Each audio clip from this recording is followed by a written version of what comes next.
അതിനൊന്നുമല്ല ഇറക്കിലോട്ടെ. Blade എടുത്തോളൂ. 1/2 കിലോയിലൊക്കെ കുറഞ്ഞിപ്പോൾ എങ്ങനെയാ മൂപ്പരടുത്തുനിന്ന് വാങ്ങുക? എന്തായാലും വേണ്ടില്ല, 1/2 കിലോന് വാങ്ങി പോകുന്നത്.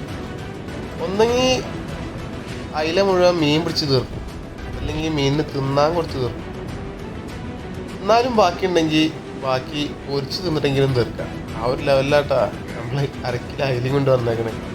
പക്ഷേ സംഗതി തരക്കേടില്ല, അയിലയ്ക്ക് റിസൾട്ട് ഉണ്ട്. ചെറിയ ചെറിയ ചെമ്പല്ലി കുട്ടികളൊക്കെ അടിച്ചു തുടങ്ങിയാണ്. കാരണം നമ്മളെ കടലുണ്ടിക്കടവ് പാലത്തിൻ്റെ താഴെ ഭാഗത്താണ് കേട്ടോ. ഈ കാണുന്ന റേഞ്ചുള്ള സാധനങ്ങളാണ് ഇപ്പോൾ അവിടെ കൂടുതലായിട്ട് അടിക്കുന്നത്. വലുതൊക്കെ കിട്ടുന്നുണ്ടാവും, അതൊക്കെ പ്രോ വേർഷൻ ടീമിന്. ദിവസം നമ്മളെ ചൂണ്ടമ്മലും കുരുങ്ങും, അതുവരെ വെയിറ്റ് ചെയ്യാം. അപ്പോൾ അങ്ങനെ സെറ്റല്ലേ? അപ്പോൾ ശരി, എന്നാൽ അടുത്ത വീഡിയോ കാണാം. ബൈ.